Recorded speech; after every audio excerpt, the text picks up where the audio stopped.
Esse segmento de vídeo é uma continuidade da aula sobre critério de estabilidade de Nyquist, onde nós vamos abordar o chamado percurso modificado de Nyquist. Inicialmente, a gente vai fazer uma revisão dos aspectos mais importantes, do segmento de vídeo anterior, onde a gente apresentou o critério de estabilidade de Nyquist. E em seguida, a gente vai fazer um exemplo onde nós vamos necessariamente ter que utilizar o percurso modificado de Nyquist. Então, espero que vocês gostem. Vamos lá. Primeiro, a gente viu um negócio, eu vou relembrar rapidamente aqui, chamado Teorema do Mapeamento. O que esse teorema ele nos diz? Se eu tenho uma função de transferência, S mais 1 e S menos 1. Então, digamos que a gente tenha essa função de transferência aí. E aqui eu tenha o plano S. Está aqui o plano S.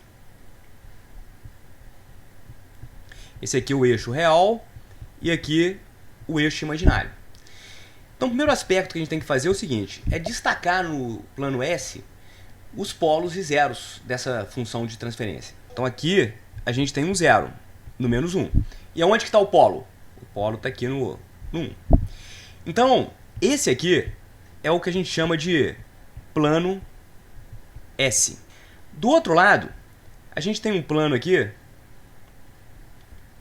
que eu vou chamar plano G. Tá certo? Então, o que o teorema do mapeamento nos diz? Digamos que eu escolha aleatoriamente um ponto, vou escolher uma outra cor aqui, eu escolho um ponto aqui no plano S. E eu pego esse ponto, vamos chamar esse ponto aqui de S, e eu pego esse ponto, substitua aqui na minha função g de S. Então, obviamente, isso vai gerar um novo número complexo que vai estar do outro lado. Então, digamos que esse número complexo cai aqui. Então, esse aqui vai ser o G de S. Então, a gente fala que a gente está fazendo um mapeamento através da função g de S do plano S no plano g de S. O que a gente viu? Se eu fizer uma trajetória aqui, se ao invés de pegar um ponto, se eu pegar um conjunto de pontos, então eu pego esse ponto aqui, esse ponto aqui, esse ponto aqui, esse ponto aqui, esse ponto aqui, e assim por diante, lá no outro lado vai aparecer também, obviamente, uma trajetória. Se eu comecei nesse ponto aqui no plano S e fui seguindo, e terminei nesse mesmo ponto aqui no plano S, obviamente, na hora que eu faço o mapeamento, eu tenho que começar e terminar no mesmo ponto. Então, uma trajetória fechada no plano S gera uma trajetória fechada no plano G. Então, isso é uma coisa simples de ser entendido. Agora, o que o teorema do mapeamento ele nos diz, Então, deixa eu apagar aqui essa parte em azul aqui. O que ele nos diz? Digamos que essa trajetória que eu faça no plano S, ela envolva, por exemplo, um polo. Então, digamos que eu faça essa trajetória aqui, ó. Então, eu estou percorrendo no sentido horário um contorno qualquer no plano S. Quem lembra o que vai acontecer lá no plano G? A gente vai dar uma volta na origem. Então, só que o que vai acontecer? No plano S, eu fiz a trajetória no sentido horário. No plano G, vai acontecer uma trajetória no sentido anti-horário. Então, a gente vai observar sempre essa relação, Sempre que eu envolvo um polo no plano S, lá no plano G, vai envolver a origem no sentido contrário. Normalmente, a gente adota por convenção, sempre no plano S, a gente adota por convenção uma volta no sentido horário. Sempre vai ser no sentido horário, tá certo? Se eu fizesse eventualmente no sentido anti-horário, a volta que ia aparecer lá no plano G ia ser no sentido horário, sempre é o contrário. Quando eu envolvo um polo, sempre é o contrário, tá certo? O que iria acontecer agora, pessoal, se eu fizesse uma volta no zero? O que ia acontecer? Fizesse aqui no sentido horário, estou percorrendo aqui no sentido horário, dei uma volta no zero da minha função g de S. O que vai acontecer lá de lá? Vai dar uma volta também, só que agora vai ser no sentido horário. Então, isso que a gente viu. Então, se lá no plano S eu dei uma volta no sentido horário num zero, na hora que eu faço o mapeamento, através da função g de S, eu pego cada pontinho e jogo para o lado de lá, a volta que a gente vai observar no plano G também vai ser no sentido horário. Então, quando você envolve o zero, é no mesmo sentido. Quando você envolve o polo, é no sentido contrário. Beleza? E mais uma coisa que a gente viu, né? E se eu fizesse o seguinte, né? Se eu envolvesse o polo e o zero. Se eu fizesse a volta assim agora, ó, no sentido horário, só que eu envolvi os dois. O que vai acontecer do outro lado? Nesse caso, como é um polo e um zero, ele não vai envolver, é como se um cancelasse o outro. Vai aparecer uma volta aqui, mas não vai envolver a origem, porque um cancelou o outro. Tá certo? Sempre vai ser assim. Se acontecesse, pessoal, digamos aqui, eu vou colocar até com uma outra cor agora aqui, um rosa aqui. Digamos que eu tivesse dois zeros aqui agora. Um na posição aqui menos 1,5 e um na posição menos 1. O que ia acontecer? Como eu estou envolvendo agora nesse laço em azul que está à esquerda aí, eu envolvi dois zeros em um polo, lá no lado direito, o que vai acontecer?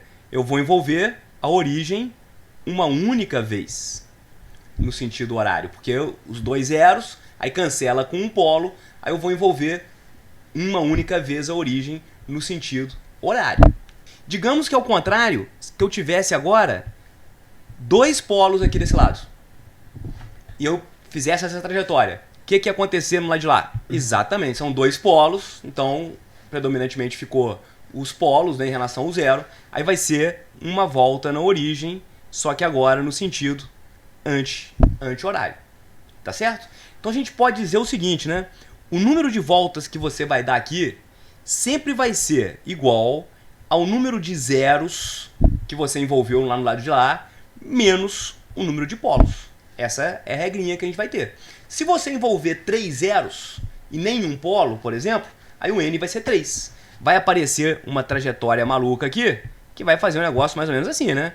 Ela vai, por exemplo, fazer isso aqui, dar uma volta por fora, outra volta aqui e fazer um negócio desse. Vai dar 3 voltas na origem, tá certo? O que iria acontecer se você envolvesse, por exemplo, nenhum zero e 3 polos? Nenhum zero e 3 polos. Aí o N seria igual a menos 3. Porque aí você estaria dando 3 voltas no sentido anti-horário. Então sempre que o N é negativo, significa que você está envolvendo o zero no sentido anti-horário. Sempre que o N é positivo, você imagina que está envolvendo a origem no sentido horário. Beleza? Então essa que é a ideia do teorema do mapeamento. Visto isso, aonde que a gente quer chegar?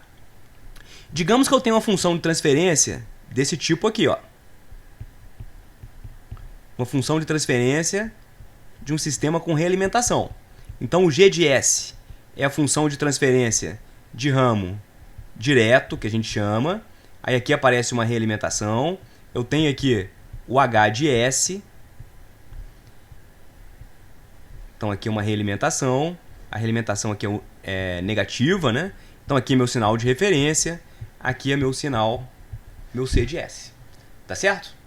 Então, aonde que a gente quer chegar? Em sistemas industriais, por exemplo, em sistemas que a gente está operando na prática, normalmente a gente conhece as funções de transferência dos componentes do sistema. Então, você conhece os equipamentos que estão inseridos na malha de controle. Então, você conhece, obviamente, G de S e H de S. Só que você não tem um conhecimento a respeito da função de transferência de malha fechada. Então, o que a gente quer saber? O sistema em malha fechada, ele é estável? Ele é estável em malha fechada? Essa é a pergunta que eu quero responder. E o teorema de Nyquist, usando o teorema de mapeamento, a gente vai conseguir responder essa questão. Então, o que eu mostrei para vocês, né? O C de S sobre R de S, isso aqui nada mais é do que a função de transferência de malha fechada do sistema. Então, o C de S sobre o R de S, ele é igual a quê? A função de transferência de malha aberta dividido por 1 mais G de S H de S, que é a função de transferência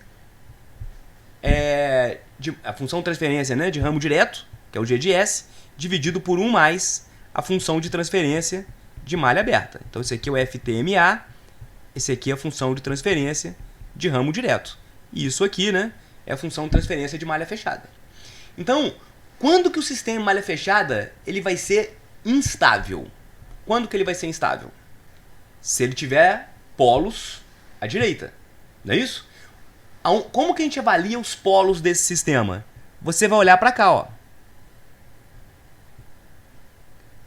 Você olha para 1 mais G de S H de S.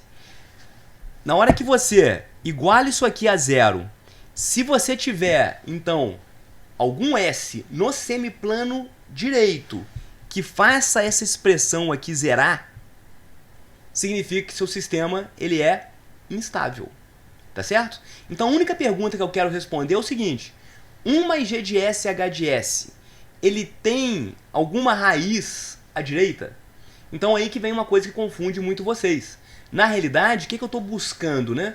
Os polos da função de transferência de malha fechada. Mas para isso, eu vou ter que olhar para os zeros dessa expressão aqui. Eu preciso olhar para os zeros de 1 mais G de S H de S. Beleza? Então, como que a gente vai usar o teorema de mapeamento para isso? Eu tenho aqui meu plano S. Parte real, parte imaginária. Então, qual que é a pergunta que eu quero responder? Será que existem zeros aqui à direita? Zeros de quem?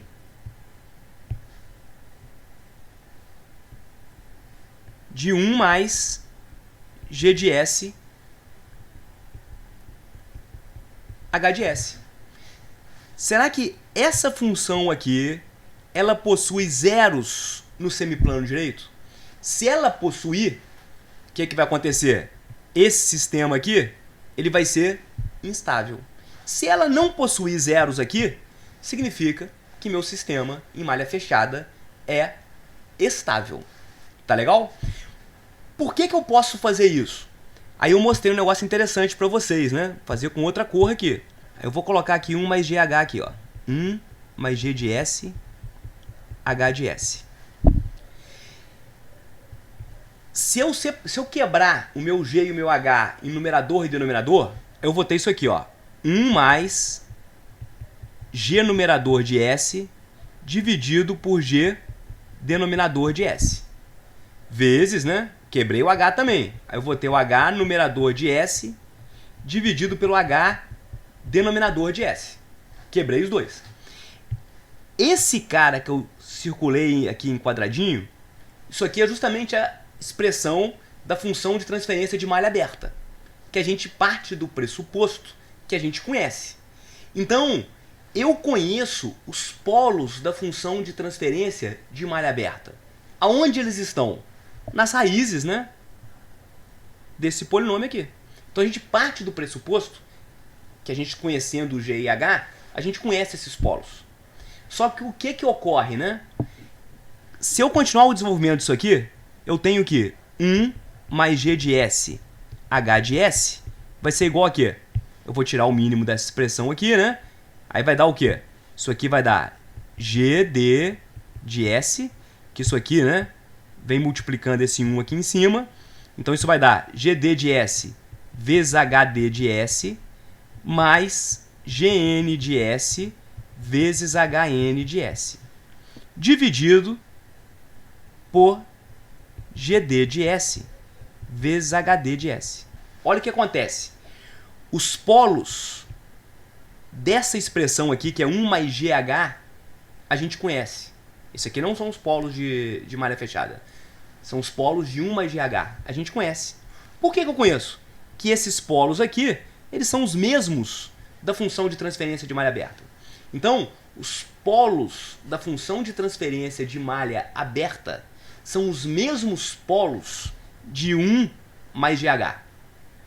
Só que os zeros dessa função aqui não são os mesmos da função de transferência de malha aberta. Os zeros da função de transferência de malha aberta são esses aqui. Depende da multiplicação desses dois polinômios. Os zeros da função 1 mais GH é essa expressão aqui. E aí eu não conheço ainda. Os polos da função de transferência de malha aberta são os mesmos polos de 1 mais GH. Os mesmos. Os zeros da função de transferência de malha aberta não são os mesmos dos zeros de 1 mais GH. E os zeros de 1 mais GH, olha aqui, eles são os polos da função de transferência de malha fechada. Então, assim, eu acabo exigindo um pouquinho mais de vocês. Por isso que eu estou revendo esse conceito aí que eu falei no vídeo lá, né? Falei na aula passada, mas aí se a pessoa não parar para pensar, ela realmente não, ela perde essa informação aí. Então, o que eu estou querendo saber, né? Eu vou aplicar aqui no teorema do mapeamento 1 mais GH. Eu não sei aonde estão os zeros de 1 mais GH. Eu posso ter os zeros aqui, aí o sistema em malha fechada vai ser estável, mas eu posso ter os zeros aqui, por exemplo. Aí o sistema em malha fechada ele vai ser instável. Então o que a gente faz, né? Digamos que, por exemplo, os meus polos que são conhecidos de 1 mais GH, que são os polos de malha aberta, estão nessa posição que eu coloquei ali. Eu tenho um polo aqui, por exemplo, em menos 2 e um polo aqui em menos 1. Tá certo? Aí o que eu vou fazer? A pergunta que eu quero responder: existem zeros aqui no semiplano direito? Existem zeros aqui? Que se existirem, o meu sistema em malha fechada vai ser instável. Aí o que eu vou fazer? Já que a gente estudou, eu já revisei no início da aula o teorema de mapeamento lá do teorema de mapeamento que a gente acabou de mostrar, né? Eu vou fazer uma envoltória aqui enorme, ó, percorrendo todo o semiplano direito. Essa envoltória ela vai ter, olha aqui, um raio, vai ser um semicírculo de raio infinito. Então eu vou percorrer aqui vários pontos. Eu vou verificar o seguinte: qual trajetória que eu vou observar? Parte real, parte imaginária. O que vai acontecer? Se eu conheço os polos do meu sistema, do meu 1 mais GH, e eu não estou envolvendo nenhum polo, o que eu espero observar lá? Eu espero não envolver nenhum zero aqui também. Tá certo? Porque eu quero que o meu sistema seja estável. Então, se eu não estou envolvendo nenhum polo e nenhum zero, na hora que eu olhar para a trajetória do lado de lá, vai aparecer um negócio maluco aqui. Não vai envolver a origem. Agora, se existir pelo menos um zerozinho aqui, o que vai ocorrer, né? Tem um zero aqui. Eu faço uma trajetória aqui. O que vai acontecer no lado de lá? Eu vou envolver a origem. Tá certo? Aí lembra da minha fórmula? N é igual a Z menos P. Então, se eu envolver a origem uma vez, o meu N vai ser 1. O zero eu não conheço, porque eu não conheço a expressão 1 mais GH. E os polos, eu posso afirmar que eu não tenho polo. Dentro dessa envoltória aqui, eu não tenho polo. Meus polos estão aqui, fora. Então, o P é zero. Então, nesse caso, olha bem, ó, sem eu saber da posição desse zero, eu consegui descobrir, através da análise, ao perceber que eu dei uma volta na origem, eu consegui descobrir o seguinte, ó, existe um zerozinho aqui. Então, meu sistema em malha fechada, ele é instável. Então, na hora que eu olho para essa envoltória e percebo que eu envolvi a origem, o que eu preciso fazer aqui? Simplesmente contar N. Se o N for positivo, né, significa que eu estou dando voltas no sentido horário na origem. Se o N for negativo, significa que eu estou dando voltas no sentido anti-horário aqui na origem. E aí eu vou fazer o seguinte: N é igual a Z menos P. O P sempre é conhecido, que P é igual ao número de polos de malha aberta. O N, ele é conhecido a partir do momento que eu tracei aqui eu fiz o meu mapeamento. Aí eu calculo o Z. O Z vai dizer quantos zeros eu tenho aqui no semiplano direito. Se o Z for zero, sempre que o Z for zero, significa que o meu sistema em malha fechada é estável. Se o Z for maior que zero, o que vai acontecer? O sistema em malha fechada ele vai ser instável. Essa é a análise que a gente faz. A gente está observando o número de voltas na origem, não tá? Imagine vocês que ao invés de eu fazer um mapeamento aqui de 1 mais GH, que eu faça um mapeamento de GH. O que vai acontecer? O que muda? Então, digamos o seguinte, né? Que na hora que eu faço o mapeamento, eu encontrei algo desse tipo aqui, ó. Vou dar um exemplo aqui, tá? O coração aqui. Encontrei algo desse tipo. Na hora que eu fiz 1 mais GH. Imagine que eu faça agora só o GH. O que vai mudar? O que vai mudar? O mapeamento vai ser exatamente o mesmo, né? Só que eu vou tirar o valor absoluto 1 desse mapeamento. Então eu vou encontrar agora isso aqui, ó. O mesmo coração. Só que ele vai estar deslocado um pouquinho para a esquerda de uma unidade. Então ao invés de eu fazer 1 mais GH, normalmente a gente faz o quê? Vou colocar em verde aqui. Eu faço o mapeamento GH.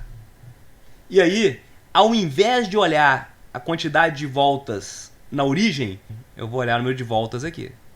Então, na realidade, isso é uma forma da gente fazer que já ficou estabelecido assim.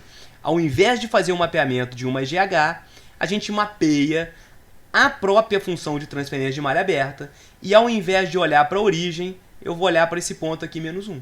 Eu vou contar o número de envolvimentos no menos 1. Feita essa revisão, vamos fazer agora esse exemplo, onde a gente tem um integrador. Então a gente pode observar, né, que a função g de s h de s é igual a k sobre s, né, que é o integrador, vezes ts mais 1. Vamos ver. O meu g de s, h de s, ele vai ser igual a 1 sobre S que multiplica TS mais 1. Beleza? Passo número 1. Desenhar os meus polos e zeros de malha aberta que são conhecidos e são os mesmos polos de 1 mais GH. Tá certo? Então, aonde estão os polos de malha aberta? Traçar em azul aqui. Tem um polo aqui em 0 e tem um polo aqui em menos 1 sobre T. Qual vai ser o problema agora se eu fizer esse percurso de Nyquist aqui que a gente fez no exemplo anterior? Por que eu não posso fazer esse percurso? A gente não está mapeando todos os pontos dessa curva em azul no lado direito? Quando eu estiver passando em cima desse ponto aqui, o que vai acontecer? Eu vou substituir o S por 0 aqui no GH. Esse ponto aqui ele é indeterminado. Não tem como eu fazer a continha aqui de GH para vir do lado de cá e calcular o ponto equivalente. Então eu não posso passar aqui em cima. É o que a gente faz? A gente cria o chamado percurso modificado de Nyquist. Eu vou fazer isso aqui, ó. Eu vou evitar o 0 na origem, que é devido ao integrador. E vou fazer essa volta aqui em azul.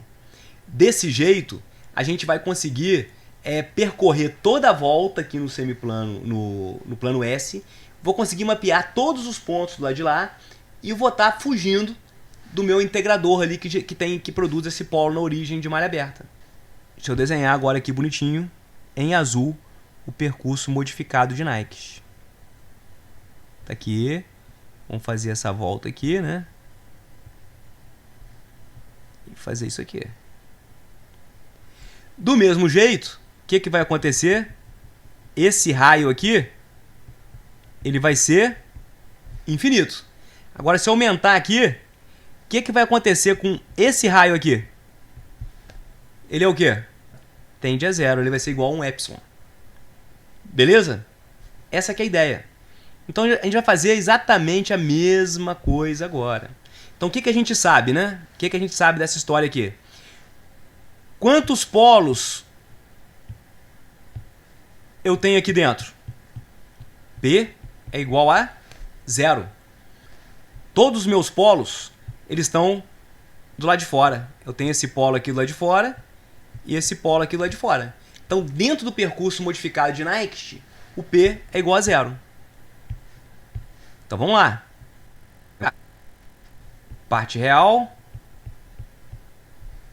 parte imaginária. Parte imaginária. Beleza? O que eu tenho que olhar? Se ele vai envolver o menos 1. Por que eu olho o menos 1, né? Que ao invés de fazer o mapeamento 1 mais GH, eu estou fazendo o mapeamento só de GH. Aí eu vou olhar para o número de voltas que ele vai dar no menos 1, ao invés de olhar para o número de voltas que ele dá na origem. A ideia é muito parecida com o que a gente fez antes, né? Só que agora é o seguinte, né? Eu vou fazer esse percurso aqui, ó. AB. Nesse percurso, como é que está valendo o meu S? J ômega. Só que o J ômega, em vez de ele começar com ômega igual a zero, ele vai começar com ômega um pouquinho maior que zero. E vai até o infinito. Aí depois eu faço essa volta aqui. Aí vai ter o ponto C aqui. Nessa volta, como é que vai valer o meu S? R é elevado a J θ. Aí depois eu vou fazer esse trecho aqui, que vai ser complementar ao que eu já fiz no AB. Então, você fez o AB, você fez esse trecho aqui AB, você já tem esse outro trecho aqui. Um sempre vai ser o espelho do outro. E depois você vai ter que fazer esse trecho aqui. Então esse aqui vai ser o ponto D, né? Aí você vai ter que fazer agora esse trechinho aqui. Tá certo? Vamos começar com a parte 1. Então, parte 1. Vou manter o azul aqui. Parte 1. Que é o segmento AB. Como é que vale o seu S? Igual a J ômega. Com ômega de 0 mais até infinito. Tá certo? Então eu não estou incluindo o zero. Eu estou pulando, né, esse trechinho aqui pequenininho. Então o ômega ele vale de 0 mais até infinito. Então o que vai acontecer, né? Quem que vai ser o meu G de J ômega? H de J ômega. Vai ser 1 sobre J ômega vezes T J ômega mais 1. E aqui em cima eu vou ter o numerador, que é igual a 1. Então eu vou pegar simplesmente a minha expressão, né, que estava aqui em cima, né? Essa expressão que está aqui. G de S, H de S igual a 1 sobre S, que multiplica TS mais 1. Beleza? Então, como é que vai ficar agora esse número escrito agora na forma polar, né?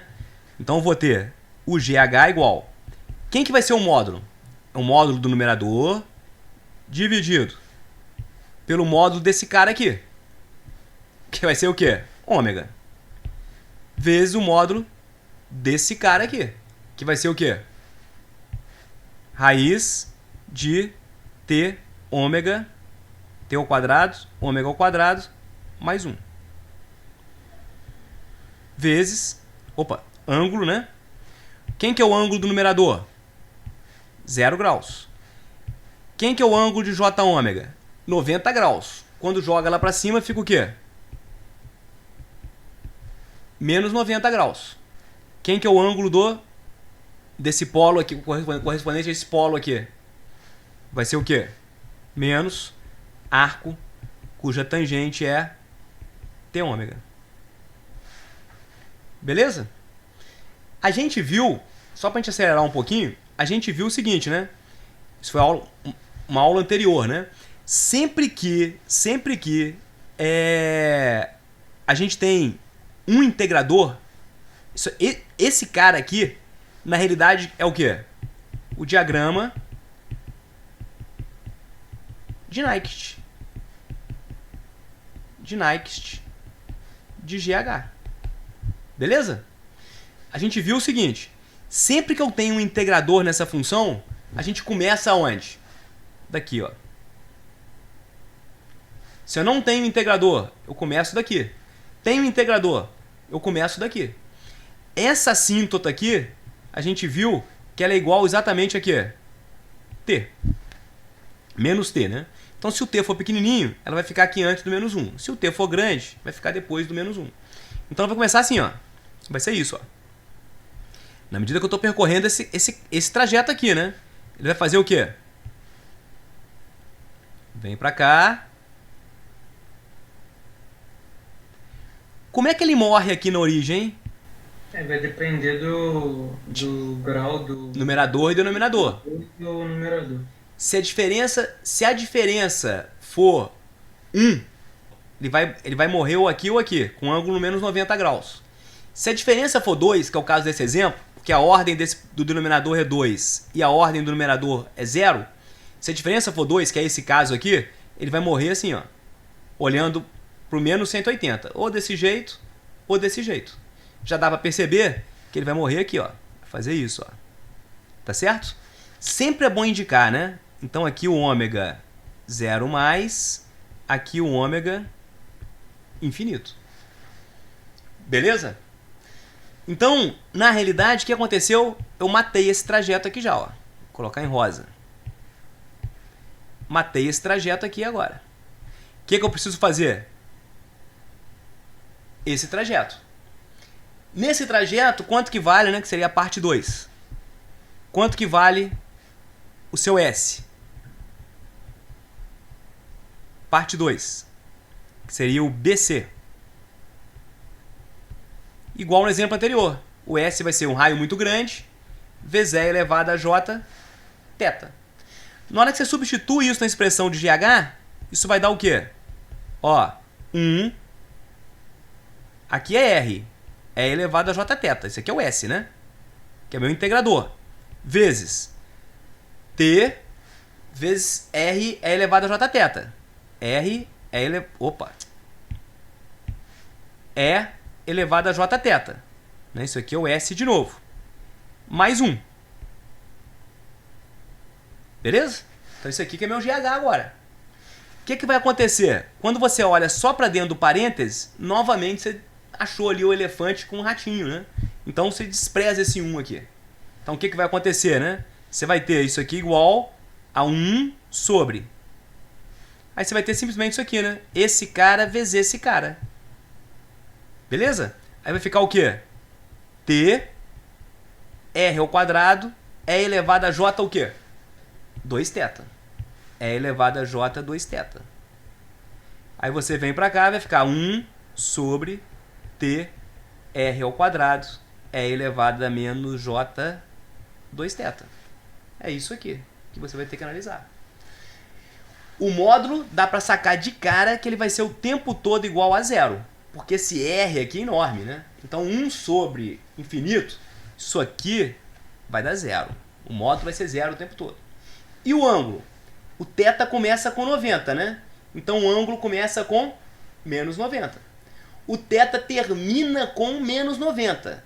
Então esse ângulo aqui vai terminar com menos 90 vezes menos 90, 180. Olhando para cá, o que vai acontecer, né? O cara ali começa para cá, ó. Exatamente igual onde ele parou, né? Porque esse módulo ele começou grandão aqui, né? O ângulo foi diminuindo, diminuindo, aí parou aqui. O diagrama de Knight. Agora ele continua exatamente nesse ponto, olhando para menos 180. Ele vai dar uma volta completa e vai morrer aqui de novo. Então, sempre que ele está fazendo essa volta aqui, pessoal, ele vai estar paradão aqui na origem. Sempre vai acontecer isso. Venho agora para a parte 3. Parte 3. Aí vai ser o CD. A parte 3, o S vai ser igual a menos J ômega. Beleza? E aí, eu vou estar percorrendo esse trajeto aqui, que vai ser o espelho desse aqui de cima, que eu já desenhei. Então, rapidinho você faz, ó. Então, ó, eu vim daqui, né? É bom sempre desenhar o sentido da sua trajetória, para depois você ver se envolveu no sentido horário ou anti-horário. Que no final das contas, por que você está fazendo esse gráfico aqui? Para calcular o número de voltas, para calcular o N. Que o P você já tem. O N eu não tenho. Vou calcular o N na hora que eu faço o diagrama de Nyquist aqui. Então, conhecendo o P e conhecendo o N, eu vou e calculo o Z, que é para descobrir quantos zeros eu tenho do lado de cá. Beleza? Então, o que vai acontecer aqui? Ele vai fazer isso, ó.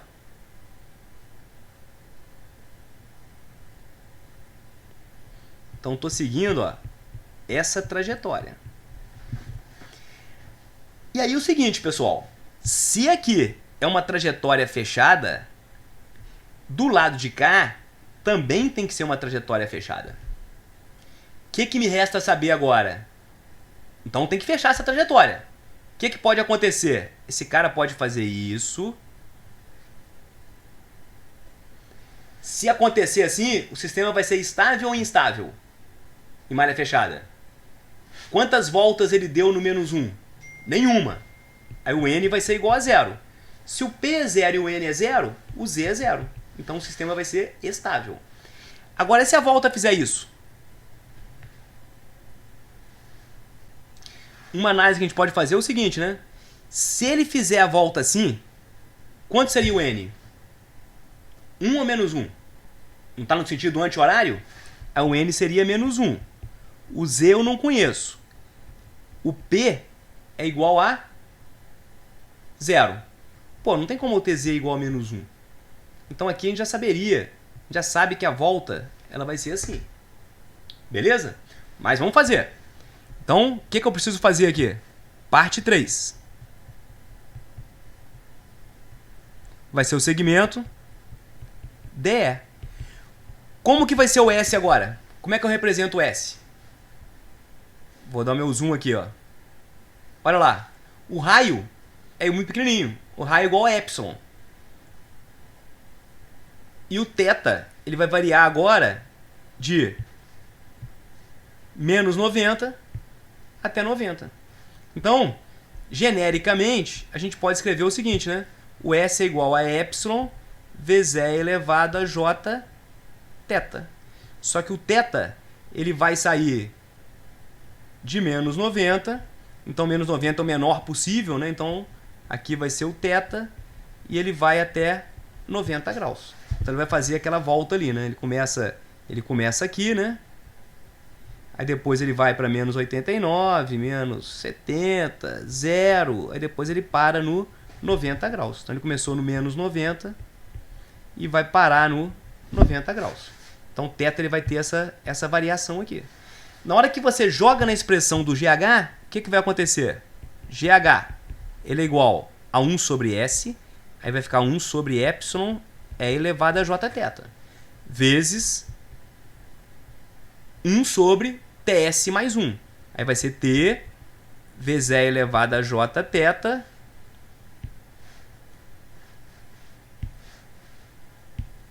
epsilon vezes E elevado a Jθ mais 1. Agora acontece o contrário, né? Esse 1 aqui, que era o ratinho, ele vira o elefante, não é isso? Então esse cara aqui que vai virar o elefante. E esse aqui é o ratinho, né? Porque olha aqui, esse epsilon é muito pequenininho. Então na hora que você somar o ratinho com o elefante, vai dar o elefante, que é 1. Então na realidade esse cara aqui, ele vai ser o quê? O GH, ele vai poder ser resumido por 1 sobre epsilon E elevado a Jθ.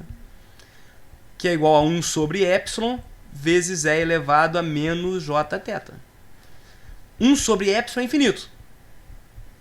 E elevado a menos Jθ. Então o que a gente consegue, né? Imagina o seu epsilon variando, né? O seu θ variando de menos 90 até 90. Então quando for menos... Então o número é infinito, né? Quando for menos 90, menos θ vai dar 90. Então você vai estar por aqui. Na hora que você passar para menos 89, vai ser 89. Ele vem para cá. Então ele vai seguindo. Ele vai seguindo por aqui até chegar do lado de cá. Então a volta vai ser assim, ó. Aí qual a análise que você faz agora? N é igual a 0. Aí você sabe, né, que N é igual a Z menos P. O N, você acabou de calcular agora, é igual a 0. O P é igual a 0 porque não tem nenhum polo aqui dentro. E aí você sabe que o Z, então, ele vai ser igual a 0. Seu sistema ele vai ser estável. Interessante é isso, né? Você faz o diagrama de Nyquist do sistema em malha aberta e aí você consegue aferir se o sistema em malha fechada ele vai ser estável ou não. E a gente vai ter que, na realidade, fazer... o que a gente vai avançar agora é o seguinte, né? Que às vezes eu vou querer avaliar o seguinte: o quão próximo eu tô aqui do -1? Se eu passar muito próximo, significa que meu sistema está próximo da instabilidade. Aí a gente vai começar a definir agora margens de segurança. O quão distante eu quero passar aqui do -1 para garantir que meu sistema está estável de forma confortável. Então, voltando lá para os slides, olha o que a gente tem, né? Olha lá, na hora que você anima lá, ó. Então o sistema ele vai ser estável, igual a gente acabou de calcular. Muito obrigado por ter ficado até aqui, meu e-mail está aqui embaixo. Vamos deixar mais alguns segmentos de vídeo, né, sobre o critério de estabilidade de Nyquist para vocês acompanharem mais alguns exemplos. Então, muito obrigado, até a próxima!